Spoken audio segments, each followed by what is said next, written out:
जी हाँ, हुर्रियत तहरीक के सबसे मुक़्तदर क़ायद सैयद अली गिलानी का इंतकाल हो गया और मुझे ये शर्फ़, ये एज़ाज़ हासिल है कि जब जोश व ख़रोश जो आप देख रहे थे इस वक्त सैयद गिलानी साहब का ऐन उसी इसके बावजूद कि उस वक्त भी वो 70 की पीढ़ी में थे, लेकिन ये जोश व ख़रोश मैंने उस वक्त भी सैयद अली गिलानी का श्रीनगर में देखा था। जी हाँ, एक सहाफ़ियों के एक ग्रुप के साथ, एक वफ़द के साथ मैं लाहौर से अमृतसर और अमृतसर से जम्मू, जी हाँ, फिर जम्मू से कोई 24 घंटे का रास्ता तय करके श्रीनगर पहुँचा, जहाँ यासीन मलिक से भी मुलाकात हुई, अब्दुल्ला फैमिली से भी हुई और हुर्रियत के दीगर लीडरों से। और ख़ास तौर पर मुझे याद है कि दोपहर के वक्त सैयद अली गिलानी के घर हमने खाना खाया था। और ये जो मैं इस वक्त तस्वीरें देख रहा हूँ, तो वे इतने बूढ़े नहीं हुए थे दूसरे, लेकिन इसी तरह न सिर्फ जुर्रत व हिम्मत की तस्वीर बने हुए थे, बल्कि उनका इंस्पिरेशन इतना था कि हम जितने भी सहाफ़ी वहाँ गए थे, एक एक से बढ़कर उन्हें गले लगाया था, तोहफ़े तोहफ़े दिए थे। और फिर उनके जो दामाद हैं इफ्तिखार गिलानी, ख़ुद मुमताज़ सहाफ़ी हैं, उनसे भी हमारी मुलाकात हुई। सैयद अली गिलानी के साथ एक अहद तो ज़रूर ख़त्म हो गया, लेकिन ये ज़रूर है कि वो जो कश्मीर की तहरीक है वो उसको ऐसी जिला बख्श गए हैं कि कश्मीरी उसको अपने खून से जला रहे हैं। बदकिस्मती की बात यह है, और हिंदुस्तान की सफ़ाकी देखें कि सैयद अली गिलानी की जो तदफीन हुई उसमें भी उन्होंने ये सोच कर कि कहीं उनका जनाजा जो है एक बहुत बड़े जुलूस और की सूरत इख्तियार ना कर जाए, उसकी तदफीन में ख़ानदान को शिरकत का मौका नहीं दिया गया। उनके साहबजादे मुजाहिद गिलानी इस पर बड़े तासुफ़, बड़े अफसोस का इजहार कर रहे थे। वो दहशतगर्द हुकूमत है जो सैयद अली गिलानी ही नहीं बल्कि वहाँ पे कई हुर्रियत रहनुमाओं और नौजवानों के कत्ल में मुलव्वस है। और मैं ये समझता हूँ कि इंटरनेशनल जो बॉडीज़ हैं, जो ह्यूमन राइट ऑर्गेनाइजेशंस हैं, उनको एक इन्वेस्टिगेशन करने की बहुत शदीद ज़रूरत है, क्योंकि हर वो शख्स जो पाकिस्तान का नारा लगाता है, जो हिंदुस्तान से अलग होने का नारा लगाता है, वो सैयद अली गिलानी हो, अशरफ खान सहराई हों, डॉक्टर कासिम फ़क्तू हों, मसरत आलम हों, शबीर शाह हों, आसिया अंद्राबी हों, फहमीदा सूफ़ी हों या नाहिदा नसरीन हों, उन सब की जानों को ख़तरा है। वो सब जेलों में हैं और हमें लग रहा है कि अशरफ खान सहराई जो अभी मई के महीने में उनकी शहादत हुई, कस्टोडियल मर्डर हुआ, और अब इस वक्त सितंबर 1 को सैयद अली गिलानी की शहादत हुई, कहीं ऐसा ना हो कि एक प्री प्लान मर्डर्स हुकूमत जो है हिंदुस्तान की उसने तय कर लिए हों। मुजाहिद गिलानी जिन जिन रहनुमाओं का जिक्र कर रहे थे, शबीर शाह का और यासीन मलिक का, अंद्राबी का, जैसे मैंने कहा कि मुझे जब हम इनके घर गए तो उस वक्त हिंदुस्तानी फ़ौजियों ने घेरा हुआ था, लेकिन उस वक्त ट्रैक 2 की पॉलिसी के तहत हमें इस बात का इजाज़त मिली थी कि हिंदुस्तान के सहाफ़ी पाकिस्तान में, पाकिस्तान के सहाफ़ी वहाँ जा सकें।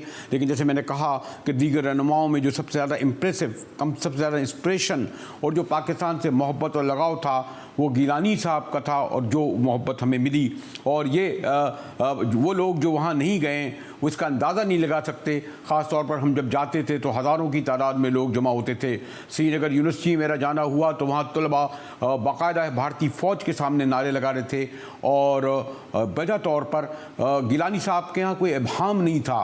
कुछ ऐसे कायद ज़रूर थे जो ये कहते थे कि मैंने देखा कि बाद लोगों ने बड़े रद्द-ए-अमल का इजहार किया कि कश्मीर कश्मीरियों का है, वो किसी तरह इलाक़ के बारे में इब्हाम का इजहार करते थे। उनका ये ख्याल था कि आज़ाद कश्मीर यानी दोनों तरफ के कश्मीरों को मिलाकर जो है एक आज़ाद कश्मीर हो, उसमें पाकिस्तान का भी दखल ना हो, हिंदुस्तान का भी दखल ना हो। लेकिन यानी ये जो अगर ये हम शहरग का इस्तेमाल करते हैं कश्मीर के लिए, तो उसका सबब ये है कि कश्मीर के एक एक घर में पाकिस्तान का झंडा लगा है, एक एक जो उसका फ़र्ज है। और मैंने जैसे कहा कि मैं इसका ख़ुद शाहिद रहा हूँ। आज हमारे वज़ीर ख़ारजा ने एक शाह महमूद कुरैशी साहब ने बड़ा तौर पर जिस तरह इजहार अफसोस का इजहार किया पूरी पाकिस्तान की कौम की तरफ से, ये एक पैगाम था कश्मीरियों के लिए भी और हिंदुस्तान के लिए भी।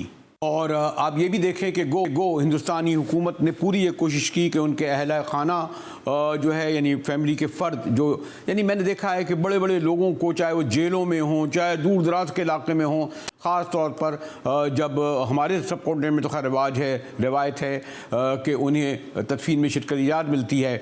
और ये देखिए कि गो के अहल खाना को इजाज़त नहीं मिली, लेकिन इनके जो मैयत थी उसको पाकिस्तानी झंडे से, और ये रवायत आज की नहीं है, जितने भी शहीद होते हैं उनको पाकिस्तानी झंडे में उसमें दफन किया जाता है।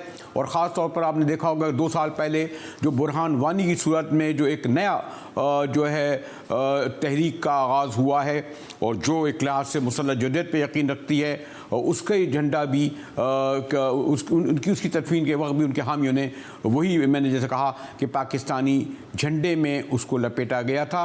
और इस वक्त आप मनाजिर देख रहे हैं कि तमाम सिक्योरिटी फोर्सेस के बावजूद सैयद अली गिलानी की जो जनाजा लिया जा रहा है, जो कांधा लोग दे रहे हैं, उसमें आप पाकिस्तानी झंडा देख रहे होंगे। मैंने कहा कि अली गिलानी साहब एक अहद थे, एक दौर थे। आज एक और भी बहरहाल हमारे बलूचिस्तान के बड़े मुक़्तदर रहनुमा, बड़े सीनियर रहनुमा सदाअतुल्लाह खां मैंगल का आज शाम को इंतकाल हो गया। एक अरसे से कराची में अलील थे। सदाअतुल्लाह मैंगल 70 की दहाई में जब पहली बार बलूचिस्तान को सूबे का दर्जा मिला तो वो पहले चीफ़ मिनिस्टर थे। जी हाँ, पहले मुंतखब चीफ़ मिनिस्टर थे। और ये भी एक बहरहाल तारीख़ है कि 2 दहाई बाद उनके साहिबजादे सरदार अख्तर मैंगल भी वज़ीर आला हुए। सदाअतुल्लाह मैंगल ने बलूचिस्तान के लिए बड़ी तवील जद्दोजहद की, तवील अरसे जलावतन रहे और बहरहाल एक तवील अरसा उन्होंने पीपल्स पार्टी के दौर में जेल में भी गुजारा। मेरा ख़ुद यानी मुझे ये शर्फ हासिल हुआ है सदाअतुल्लाह मैंगल से ज़ाती तौर पर एक से कई बार इंटरव्यू करने का। उस तरह अब रिकॉर्ड तो होता नहीं है, ना हम रख पाते हैं, लेकिन मैंने कहा कि सदाअतुल्लाह मैंगल बलूचिस्तान की जो 4 बड़े थे, नवाब खान बुख्ती, मीर गौस बजिंजो और नवाब खैर बख्श मरी, और उस पीढ़ी के ये चौथे रहनुमा थे सदाअतुल्लाह मैंगल जिनकी रहरत हो गई। इसके मैं चाहता था कि अताउल्लाह मैंगल रानी साहब पर मज़ीद गुफ्तगू हो, यकीनन करेंगे भी ज़्यादा तफसील से, मगर भी एक ब्रेक की तरफ चलते हैं और ब्रेक के बाद आएंगे तो वफाकी साबिक़ प्राइम मिनिस्टर शाहिद खाकान अब्बासी हमारे साथ होंगे।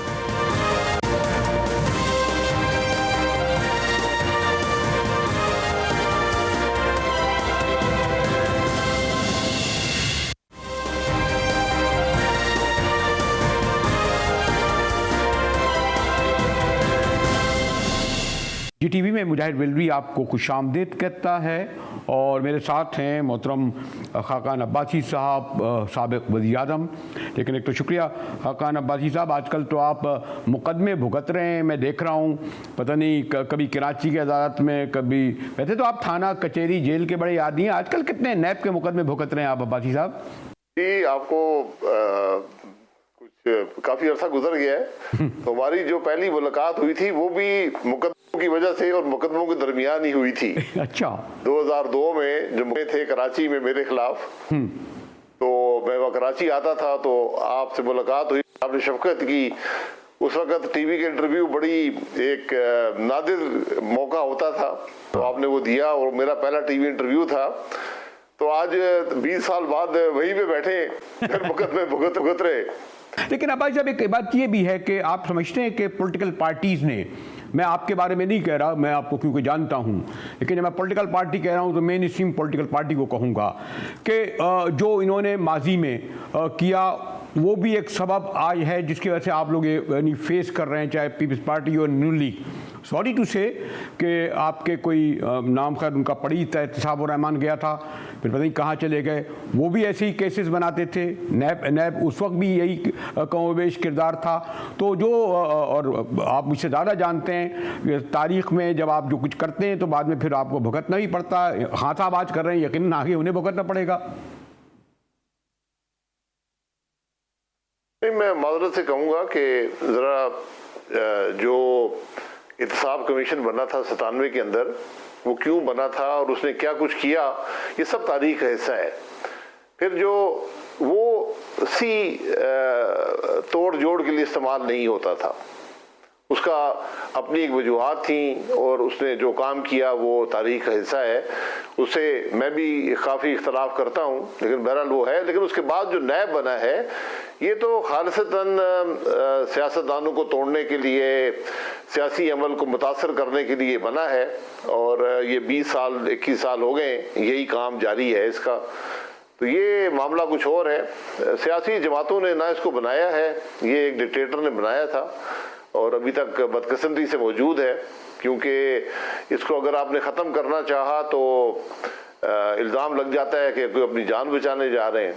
तो मैंने तो पीछे जो बात हुई थी पिछले साल इस हुकूमत के दौरान की जी नैब के रिफॉर्म होने चाहिए, तो मैंने उसे कहा था लिख दें इसके अंदर कि यार जो रिफॉर्म्स होंगे उनका इतलाक जो है वो पाकिस्तान मुस्लिम लीग नून पर नहीं होगा। मुस्लिम लीग नून पुरानी ही केस भुगत लेगी, हमारी कोई बात नहीं है, लेकिन मुल्क को इस इदारे से बचाएं क्योंकि ये मुल्क को तबाह कर रहा है। नहीं कि 2008 में पीपल्स पार्टी थी, 2013 में आप दो धाम में थे तो आप पार्लियामेंट से मंजूर करा लेते। अव्वल तो जब सुप्रीम कोर्ट मौजूद है, अदालतें मौजूद हैं, इसको तो एक्स्ट्रा जुडिशली कहा जाएगा, नैब का इदारा यानी ये जो इसको बालातर बना दिया गया, तो आप लोगों ने उस वक्त क्यों नहीं ख़त्म किया? आप इसलिए कि वो आपकी हुकूमतें थी, आपको नहीं समझ में आ रहा था कि बाद में अगर हमारी हुकूमत नहीं आएगी तो ये होगा। देखें, जो इदारा बना हुआ है, जो कुछ उसने किया है वो भी तारीख का हिस्सा है, उसको देख लें। मैं सिर्फ गुजारिश ये करूँगा कि हमारे मुल्क में आईनी निज़ाम नहीं है, मुल्क आइन के मुताबिक नहीं चलता। ये बात करनी बड़ी आसान है कि आपकी अक्सरियत थी, आप कर लेते। मैं आपको बता सकता हूँ कि हमने जब मैं वज़ीर-ए-आज़म था एक कोशिश शुरू की थी और हमें एक बड़ा वाज़ेह पैगाम आया था अदलिया की आला तरीन सतह से कि अगर आप इसको शाम को अमेंड करेंगे तो सुबह स्ट्राइक डाउन हो जाएगा। अच्छा। और सुबह अमेंड करेंगे तो दोपहर को स्ट्राइक डाउन हो जाएगा। तो इसलिए हमारे मुल्क के मामलात बहुत से ऐसे हैं जो सीधे राज में रहे तो बेहतर है। ये इसके पीछे मामलात है, लेकिन अब सबको महसूस हो गया है कि या मुल्क चलाएंगे या इस इदारे को चलाएंगे। नहीं तो फिर अब हम भुगत रहे हैं, फिर भुगत रहे हैं। नहीं चले, अभी पीडीएम नहीं है, मुत्तहिदा इत्तेहाद नहीं है, लेकिन कम से कम इस बात पर इत्तफाक है आपका और पीपल्स पार्टी और तमाम जमातों का पोजीशन में जो मौजूद हैं कि हाँ अब इसका वजूद नहीं होना चाहिए, इसको ख़त्म कर दिया जाएगा। जिस आइनी ज़रूरत के तहत या जिस कानूनी अदालती ज़रूरत के तहत इसको बनाया गया था। जी बिल्कुल, ये देखिए इसकी बुनियाद ही जो थी वो मनफी सोच पर मबनी थी। तो मैं ये सिर्फ ये कहता हूँ कि अगर नैब बहुत अच्छी चीज़ है तो फिर इसका इतलाक़ पूरे पाकिस्तान पर होना चाहिए, सिर्फ सियासतदानों पर नहीं होना चाहिए। इसका इतलाक़ जजों पर भी हो, ब्यूरोक्रेसी पर भी हो, बिजनेसमैन पर भी हो, फ़ौज पर भी हो, ताकि सब इससे मुस्तफ़ीद हो सकें। लेकिन हकीकत ये है कि ये इदारा इसने पाकिस्तान के जो हुकूमत का निज़ाम है उसको मफलूज कर दिया है। आज कोई अफसर भी कोई फ़ैसला करने को तैयार नहीं है और अगर हज़ारों नहीं तो सैकड़ों अरब का नुकसान आपका हर साल हो रहा है। इसका आप तयन नहीं कर सकते कि कितना नुकसान ये इदारा पाकिस्तान को पहुंचा चुका है, क्योंकि आपको वो नुकसान नज़र नहीं आता जो फ़ैसला ना करने की वजह से होता है। आज अगर हमारा मुल्क ज़वाल पजीर है उसमें इस इदारे का बहुत बड़ा हाथ है। जब हम सियासत खेलने के लिए इस्तेमाल करेंगे तो फिर हमें उसकी कीमत अदा करनी पड़ेगी। लेकिन ये क्यों हो रहा है कि जो हम समझ रहे थे कि कम से कम चलें अलहदगी भी हो गई थी, लेकिन मैं देख रहा हूँ कि हालिया दिनों में तलखियाँ बढ़ रही हैं। और जब आप मुझसे ज़्यादा जानते हैं कि जब अपोजिशन तकसीम हो, चाहे पार्लियामेंट के अंदर या पार्लियामेंट के बाहर, तो फ़ायदा हुकूमत को पहुँचता है, जैसे कि इस वक्त हो रहा है। और आपके हज़रत मौलाना फजल रहमान ने भी क्या ज़रूरत थी ये कहने की कि पीठ पार्टी ने हमारी पीठ में चूरा घोंपा? फिर उनको जवाब तो देना था। फिर देखें, ये बात तो देखें, जवाब वो बेशक देते रहें, ज़ाती बातें नहीं करनी चाहिए, जवाब वो दे दें। इसमें कोई शुबा नहीं है कि पीडीएम को जो मकसद था उसको नुकसान पहुंचाया है पीपल्स पार्टी ने। जब एक फ़ैसला करने जा रहे थे तो उस फैसले की पासदारी होनी चाहिए और जो एतमाद है उसको आपको इस तरह तोड़ना नहीं चाहिए था। बहरहाल वो बात गुजर चुकी है। अब सियासत है और सियासत में कल सब ने इलेक्शन लड़ना है। लेकिन कुछ असूल होते हैं कुछ सियासत में, उनसे अगर हटेंगे तो नुकसान होगा। ये एक अरसे से बहस चल रही है कि नवाज शरीफ का बयानिया, शहबाज शरीफ का बयानिया, मरियम बीवी का बयानिया, अब इसी पस मंज़र में जैसे ये आ गया शहबाज शरीफ साहब का बयान जो बड़ा एक उसको हाइप हो रही है, खैर हो सकता है वो धीमी पड़ जाए कि जी कोलिजन गवर्नमेंट वक्त से पहले इलेक्शन, वो कहते हैं जी मरियम बीवी ने जवाब दिया कि शहबाज शरीफ साहब ने ये कहा, यानी वजाहत करनी पड़ी। तो ये सॉरी टू से सवाल ज़रा तवील हो रहा है। मैं तो ये समझता हूँ कि शरीफ फैमिली इंटैक्ट थी, शरीफ फैमिली एक है, हिकमत अमली हो सकती है, इनमें कोई नून की, मीम की, शीन की तफरीक नहीं करनी चाहिए। ऐसा ही है खाकान अब्बासी साहब? जी, मैं तो एक सियासी जमात के साथ हूँ, उसका नाम है पाकिस्तान मुस्लिम लीग नून। उसके कायद नवाज शरीफ साहब हैं और सदर जो हैं वो शहबाज शरीफ साहब हैं। तो इस पार्टी का बयानिया एक ही है, उसके इजहार का तरीका फ़र्क हो सकता है।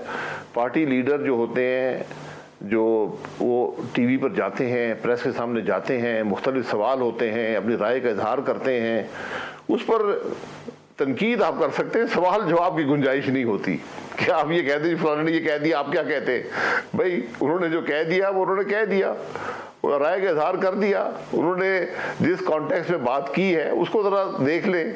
शहबाज शरीफ साहब ने कोई जुर्म नहीं किया, उन्होंने कहा कि जनाब मुल्क के हालात इतने ख़राब हो चुके हैं, इस मसाइल इतने बढ़ गए हैं, इस हुकूमत ने इतनी तबाही कर दी है मईशत की, माशरे की, मुल्क की, कि आज महंगाई को देख लें, आज बेरोज़गारी कहाँ पर है, 2 करोड़ लोग गुर्बत से नीचे चले गए हैं, हमारा दुनिया में दोस्त कोई नहीं रहा, हमारी सरहदें महफूज नहीं है, आज लोग अपने आप को मुल्क के अंदर गैर महफूज तस्वर करते हैं। तो ये मामलात इतने बड़े हैं कि कल शायद एक जमात इनको हल ना कर सके। तो उन्होंने ये कहा कि मैं ये समझता हूँ कि जब भी इलेक्शन हो और शिफाफ हो, उसके बाद हमें ये देखना चाहिए कि शायद हम सब मिलकर इस मुल्क के मामलात को हल करने की कोशिश करें, क्योंकि आज तो सियासत एक दुश्मनी बन गई है, सियासत तो रही नहीं है। तो आपके सामने मिसाल है अफ़गानिस्तान की, जहाँ पर 20 साल जंग जारी रही, तालिबान वहाँ पर आज मुल्क पर काबिज हैं, लेकिन उन्होंने हुकूमत नहीं बनाई। वो तमाम वहाँ पर जो गिरोह हैं, जो असरअंदाज होते हैं, जो एथनिक कम्युनिटीज़ हैं, जो सेक्टेरियन जो सेक्ट्स हैं, सबको साथ मिलाकर हुकूमत बनाना चाहते हैं। उन्होंने महसूस किया कि हम अकेले आपस के मुखालफतें ख़त्म करके और हम मुल्क के मामलात को हल करने की कोशिश करें। तो यही इशारा शायद शहबाज शरीफ साहब का था। इस पर अब सारा दिन बहस हो चुकी है, मेरा ख्याल है कि अब मुल्क के मामलात की बात करें तो आगे बढ़ जाता हूँ। और वो ये बात कि फिर वो मुझे जब आपसे सवाल करता हूँ तो मुझे इल्म है कि 20 साल आपने तो ज़्यादा एक मैंने कहा ना थाने कचहरी सियासी तजर्बा पावर कॉरिडोर सबसे गुजरे हैं, लेकिन मैं गार्डेड लफ्ज़ मैं भी इस्तेमाल करूँगा कि जो पॉलिटिकल पार्टीज़ की जो कन्फ्रंटेशन की सियासत होती है और जो महाजराई पे होती है, तो फिर उसको सॉरी टू से रियायत नहीं मिलती। जो पहले तो कहते थे जी सब कुछ वाशिंगटन से होता था, फिर जद्दा से होता था, फिर इधर से होता आता था। तो ये तो रुझान आपके यहाँ है, ये तो एक पाया जाता है और हर पार्टी में होता भी है कि महाजराई और इदारों से महाजराई के नतीजे में पॉलिटिकल पार्टियों को फ़ायदे से ज़्यादा नुकसान होता है, क्योंकि अब वो पॉलिटिकल पार्टियां नहीं रहीं जो भुट्टो की बील पार्टी थी, जो स्ट्रीट पावर होती थी, जो वर्कर्स होता था। पूरा कल्चर बदल गया है। इलेक्शन में भी 5 करोड़ रुपये 15 करोड़ होते हैं, जलसे में भी 5 करोड़ रुपये खर्च होते हैं। तो पूरा सिनेरियो बदल गया है खाकान भाई साहब, आपको खुद पता है। तो फिर क्यों इसरार है महाजराई की, यानी उनको कन्फर्ट करना जो हुक्मरान होते हैं? कोई कन्फ्रंटेशन सियासत में नहीं होती, सियासत में असूल होते हैं, और सियासत का बुनियादी असूल जो है, जो बुनियाद है सियासत की, जो रियासत की बुनियाद होती है, वो आइन होता है। हम जब मुंतखब होते हैं या सियासत करते हैं, मुंतखब होते हैं तो रस्मी तौर पर, जब सियासत करते हैं पार्लिमान से बाहर तो गैर रस्मी तौर पर हम एक हलफ होता है हमारा, और वो ये है कि हम आइन का दिफा करेंगे। तो अगर हम मुल्क में आइन की खिलाफ वर्जी होती देखें, मुल्क में आइन को टूटता देखें, उसको मरोड़ा जा रहा हो, मुल्क के मामलात ख़राब से ख़राब तर होते जा रहे हों तो फिर बात तो करनी पड़ती है ना। फिर अगर हम चुप होकर बैठ जाएं तो फिर मैं दुकानदारी शुरू कर दें, फिर सियासत वो नहीं है। तो हमारा हलफ है आइन का दिफा करना। सियासत का मकसद ही मुल्क को ज़ाब्ते के मुताबिक चलाने की कोशिश करना, अवाम के मसाइल हल करना, मुल्क को तरक्की देना। तो उस पर हमें कम से कम बात करने का हक तो हासिल है। बाजी साहब, अगर 3 साल गुजर गए और आप उस इलेक्शन को कहते हैं जी चोरी हुए जो 2018 के थे, आज मजीद इस साल के बाद अगर साल इलेक्शन का साल शुरू हो जाएगा, इलेक्शन कमीशन भी वही है, अदालतें भी वही हैं, इदारे भी वही हैं, बल्कि वो तो मशीन लेके आ रहे हैं, कहते हैं जी जो भी उस पर बहस चल रही है, पता नहीं $1.5 अरब की है सुना है वो मशीन। तो फिर आप कैसे, फिर क्या आप ये तवक्को रखेंगे कि 2023 के इलेक्शन में तारीख अपने आप को नहीं दोहराएगी? क्योंकि मैंने कहा ना, कोई फ़र्क तो है नहीं ज़्यादा 2018 और 23 में, और अपोजिशन देखिए मैं जी 2018 के इलेक्शन चोरी हुए मैं नहीं कहता, सारा पाकिस्तान कहता है। उसके असरात भी सारे पाकिस्तान पर हुए हैं। आज हमारी मईशत को देख लें, महंगाई देख लें, बेरोज़गारी देख लें, गुर्बत देख लें, मुल्क में डेवलपमेंट को देख लें, मुल्क के माशरे की तबाही देख लें, ये सब पैदावार हैं 2018 के इलेक्शन की चोरी की। तो अगर हम इनसे सबक हासिल नहीं करेंगे और जब भी इलेक्शन हो जो कि 2023 से पहले होना है, तो वहाँ भी अगर वही काम होगा जो 2018 में हुआ, तो फिर पाकिस्तान ही भुगतेगा, पाकिस्तान के अवाम ही भुगतेंगे। सियासतदान तो आते जाते रहते हैं, इदारों के लोग भी आते जाते रहते हैं, लेकिन मुल्क कायम रहता है। तो मुल्क की तरक्की का कोई और तरीका नहीं है, वो आइन के एहतराम में और मुल्क के निज़ाम को आइन के मुताबिक चलाने में है। मैं इस बात का सबसे बड़ा दाई हूं कि अगर आपको आइन पसंद नहीं है, आइन नहीं, क्या भुगतेंगे? क्या कौन सा जो है नून लीग और पीपल्स पार्टी के दौर में कोई दूध और शहद की नदी वो तो नहीं होनी थी? 4 करोड़ बच्चे अगर स्कूल नहीं जाते तो अब 3 करोड़ नहीं जा रहे होंगे। गुर्बत को देख लेंगे, वो फिगर अलग दें, 6.5% आप कह दें कि नहीं मेरे ज़माने में थी, लेकिन मजमूई तौर पर पाकिस्तान के अवाम की अक्सरियत तो उन चीज़ों से तो महरूम ही है ना, जो आपके दौर भी नहीं दे सके, क्योंकि सिस्टम है वो। ना आप तब्दीली को इनकलाबी चाहते हैं, ना ये चाहते हैं। आपका मतलब है दोनों अपोजिशन? जी, वो महरूमी एक दिन में दूर नहीं होती, वो एक सफ़र होता है। उस सफ़र को तय करना पड़ता है। यहाँ कोई मौजज़ा नहीं होगा, सफ़र पे आप उस रास्ते पे चलते रहेंगे तो पहुँचेंगे। आप देख लें, हमारे 5 साल की हुकूमत में जब आए हैं तो बिजली मुल्क में नहीं थी। आप वो शायद भूल गए कि 16-16 घंटे 18-18 घंटे लोड शेडिंग हुआ करती थी। मुल्क के अंदर डेवलपमेंट नहीं थी। आप कराची में घर से बाहर नहीं निकल सकते थे, आपको कोई ऐसा शख्स नहीं मिलता था जिसका मोबाइल फ़ोन चोरी नहीं होता था। मुल्क के अंदर खाना जंगी थी।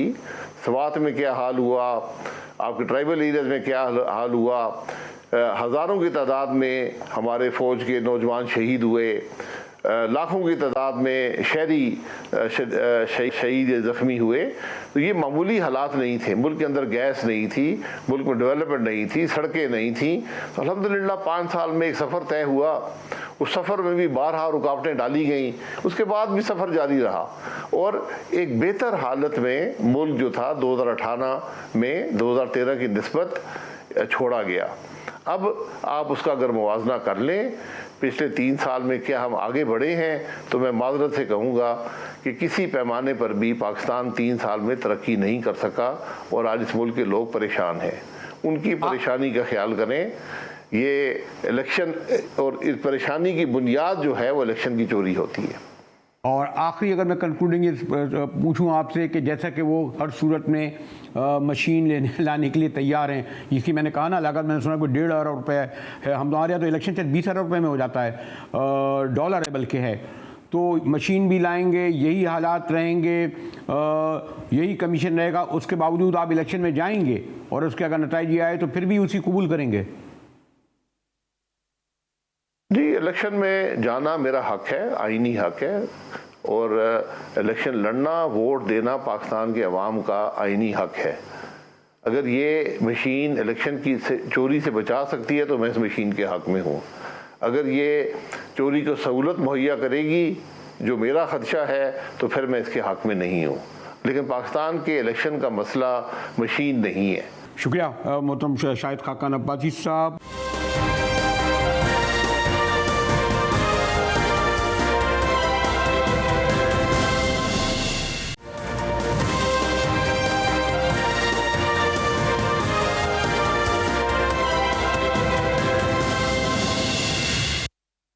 टीवी में मुजाहिर बिल्ली आपको खुशामदीद कहता है। और तहरीक इंसाफ की हुकूमत के 3 साल मुकम्मल हो गए और आपने देखा होगा कि बड़ी धूमधाम से एक तकरीब हुई।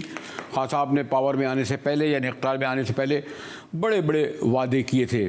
सियासी वादे तो एक हद तक उन्होंने पूरे कर दिए, लेकिन एक को घर का जो सबसे बड़ा वादा था और 50 लाख नौकरियों का, इस हवाले से बड़ा इब्हाम पाया जाता है, बड़े सवालात उठते हैं और कोई वादे सूरत हाल सामने नहीं आती। जैसे मैंने कहा कि सियासी तौर पर तो हुआ कि शरीफों को जेल भेज दिया, जरदारियों को जेल भेज दिया, करप्शन भी एक हद तक कम रुकी है, नैब का भी वार हो रहा है। लेकिन जो मैंने कहा कि सबसे पुरकशिश वादा था वो 1 करोड़ घर का था। प्राइम मिनिस्टर की जो हाउसिंग की स्कीम देख रही है उससे वाबस्ता हैं, उसको फॉलो कर रहे हैं। खुद एक बड़े मुमताज़ सनतकार आरिफ हबीब साहब, आरिफ ग्रुप ऑफ कंपनीज के सरबराह और बानी हमारे साथ हैं। शुक्रिया आरिफ हबीब साहब, हमेशा मैं जहमत देता हूँ, आप वक्त निकालते हैं। जैसे मैंने कहा कि पीटीआई की गवर्नमेंट का जो सबसे बड़ा नारा कह लें, स्लोगन कह लें, पॉपुलर, वो 1 करोड़ घर का था। और 3 साल हो गए, मैं नौकरियों को तो नहीं कहूँगा, वो तो एक अलग चल जाएगा।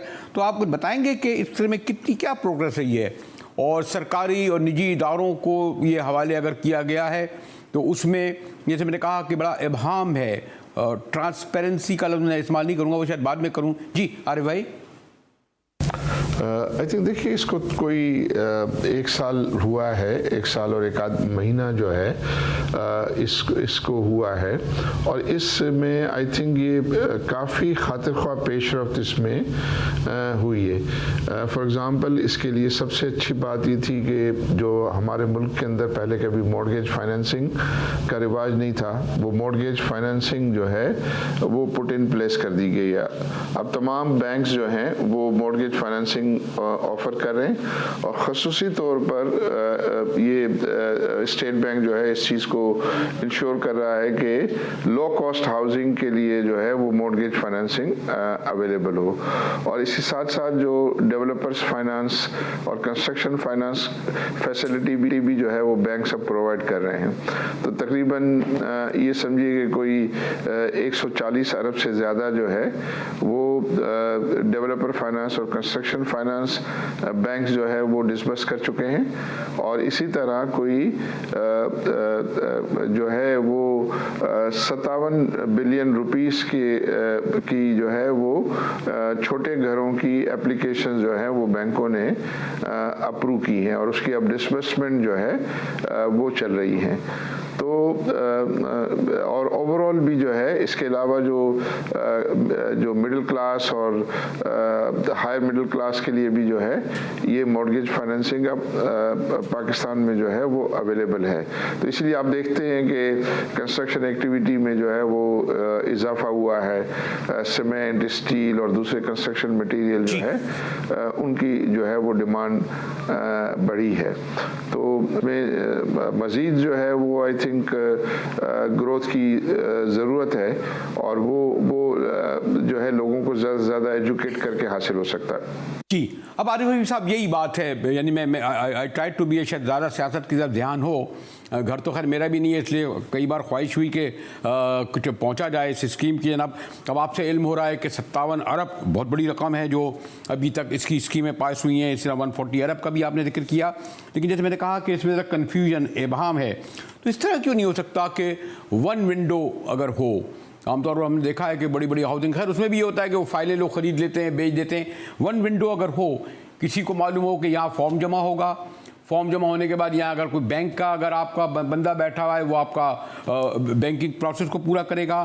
फिर ये भी कि उसको बताया जाए कि ये जो घर हम नक्शे में दे रहे हैं इसमें 6 माह बाद ये प्रोग्रेस होगी, 1 साल बाद ये प्रोग्रेस होगी, 3 साल बाद ये घर आपका हो जाएगा। तो वो जो 1 विंडो का जो तसव्वुर है, अगर आपने कुछ उस सिलसिले में प्रोग्रेस की है लेकिन आम आदमी से वाकिफ़ नहीं, आरिफ हबीब साहब। जी, आई थिंक आप बिल्कुल सही कह रहे हैं। और ये जो अकाउंट ओपनिंग में इतनी सारी जो फॉर्मेलिटीज़ होती हैं इसको कम होना चाहिए। लेकिन जहाँ तक कि ये मॉर्गेज फाइनेंसिंग की एप्लीकेशन है और पर्टिकुलरली लो कॉस्ट हाउसिंग के लिए, इसकी दरख्वास्त फॉर्म को बहुत ज़्यादा सिंपल बनाने की कोशिश की गई है। और इसमें गवर्नर स्टेट बैंक जो है वो बैंक्स के प्रेसिडेंट्स के साथ मिलकर इस पर जो है वो मुसलसल काम किया उन्होंने, और इस चीज़ को इंश्योर किया है कि वो बहुत ही आसान फॉर्म हो कि जिसकी बेसिस पर एक आम छोटा आदमी जो है उसको आसानी से फिल कर सके और इन फॉर्मेलिटीज़ को वो पूरा कर सके। बट इसमें जो है वो मज़ीद जो है वो बेहतरी की गुंजाइश है। हाँ, लेकिन आरिफ भाई, एक और इससे रिलेटेड सवाल ये है कि पाकिस्तान जैसे मुल्क में आपको इल्म है कि बड़ा डेफिसिट है, ट्रस्ट डेफिसिट है सरकारी इदारों के बारे में, लोगों का और हुकूमत के बारे में, जो उनके पॉपुलर नारे होते हैं, यानी जो पास का तजर्बा रहा है। इसलिए अगर आप जो हमें बता रहे हैं, और यकीनन आप, क्योंकि आपका जो बैकग्राउंड है वो बड़ा फेयर है, सिंसियरली नज़र आती है, तो इसमें भी हमें कैसे ट्रांसपेरेंसी नज़र आए। मतलब अगर आप 57 बिलियन की बात कर रहे हैं तो प्रिंट के ज़रिए, स्क्रीनों पर, आप कहते हैं आप वेबसाइट पे सॉरी टू से आम आदमी नहीं पहुंच पाता। हमें ये इल्म होना चाहिए कि हाँ जी 10 लाख लोगों ने फॉर्म जमा कराए, इनमें से 5 लाख के अप्रूव हुए, इन 5 लाख में से इनका ये प्रोसेस हुआ, यानी ये कि यू अंडरस्टैंड माई पॉइंट के ट्रांसपेरेंसी। आरिफ भाई। हाँ जी, इसमें डेफिनेटली जो इसकी जो बैंक्स हैं वो ये इन्फॉर्मेशन अपनी वेबसाइट पे जो है वो डाल सकते हैं और बता सकते हैं कि कितनी कितनी जो है वो एप्लीकेशंस आई। फिर इसका तरीक़ेकार कुछ यूँ है कि ज़ाहिर ये एप्लीकेशन जो है नया पाकिस्तान हाउसिंग को आती है, फिर नया पाकिस्तान हाउसिंग जो है वो बैंक्स को देता है, और फिर बैंक्स इसमें अपना ड्यू डिलिजेंस करता है। वो ये देखता है, अपना उनका एक क्राइटेरिया है कि उस क्राइटेरिया की बेसिस पे कि जो वो ये लोन दे रहे हैं उस लोन की इंस्टॉलमेंट जो है टाइमली उनको हासिल हो जाएगी। इस चीज़ को जो है वो देखते हैं, और इसमें बैंक्स जनरली जो है वो लिबरल हैं ताकि ज़्यादा से ज़्यादा छोटे लोगों को। लेकिन मैं समझता हूँ कि ये over a period of time जब ये ज़्यादा प्रैक्टिस होगी और लोगों को अगर कोई शिकायत होगी तो वो शिकायत के लिए भी पोर्टल जो है स्टेट बैंक ने अपने यहाँ रखा हुआ है कि किसी को कोई जो शिकायत है तो वो उसको नोट करते हैं, और उस शिकायत के अजाले के लिए भी जो है उनका सिस्टम उन्होंने डेवलप किया है। लेकिन इसको मीडिया के साथ और ज़्यादा जो है वो शेयर करना चाहिए ताकि ये जो आपका पॉइंट है कि ये जो काम होता हुआ नजर आए, ताकि लोगों को तसल्ली हो कि ये जो है वो मेरिट पे काम हो रहा है। ठीक है आरिफ भाई, मुझे इल्म है कि पाकिस्तान जैसे मुल्क में, जैसे मैंने कहा, जहाँ इतना डेफिसिट हो गवर्नमेंट और सरकारी इदारों और आवाम आदमी के दरमियान, ज़रा ये मुश्किल है लोगों को कन्विंस करना। लेकिन आप जैसे लोग जिस तरह काम करते हैं उसमें हमें ट्रस्ट करना चाहिए, और आइंदा हम देखेंगे कि अगर 5 साल में, 3 साल में इस काम में कितनी प्रोग्रेस है। घर बनने में भी 2 साल, 4, 5, 6 साल तो लगते हैं, लेकिन ये जो कमिटमेंट, जैसे मैंने कहा, आपकी बात पर एतबार करते हुए हम क्यों ना ये उम्मीद रखें कि वाकई जब 5 साल पूरे होंगे तो लोगों तक घर मेजॉरिटी पहुंच चुके होंगे। शुक्रिया आरिफ हबीब साहब, और इसी के साथ ही GDV से मुजाहिद बरेलवी को इजाज़त दीजिए।